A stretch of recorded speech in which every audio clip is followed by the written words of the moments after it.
তো আমি ব্যক্তিগতভাবে সেই নিয়মকানুন পড়ে অথবা জেনে যতটুকু দেখছি আমরা বাস্তবতা তার ধারে কাছেও নেই। বাস্তবতাটা একেবারে উল্টো।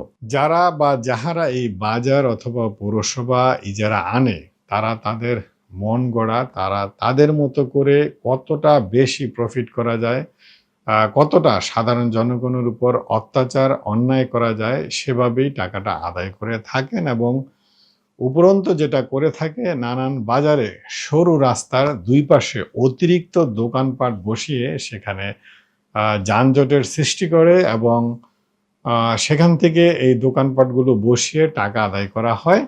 সেই বিষয়গুলো কিন্তু কেউ সমাধান করতে পারে না এবং পৌরসভার যে দেখার দায়িত্ব, বাজার ইজারা দেওয়ার পরে ইজারাদার তার নিয়ম মেনে চলছে কিনা এবং নিয়ম মাফিক টাকা আদায় করছে কিনা, যেটা পৌরসভা দেখার কথা। আমার জীবদ্দশায় আমি দেখি নাই কোনো পৌরসভা সেই বাজার ইজারা দেওয়ার পরে সেটা গিয়ে তদারকি করেছে, তত্ত্বাবধান করেছে এবং অনিয়মের কারণে কাউকে শাস্তি দিয়েছে অথবা বাজার ক্যানসেল হয়েছে, এরকম ঘটনা আমার জানা নেই। হয়তো থাকতে পারে, কোনো এলাকায় হতে পারে। যে এলাকার যারা বাজার ইজারা দিচ্ছে পৌরসভা অথবা সিটি কর্পোরেশন, কোনো ক্ষেত্রে হতে পারে।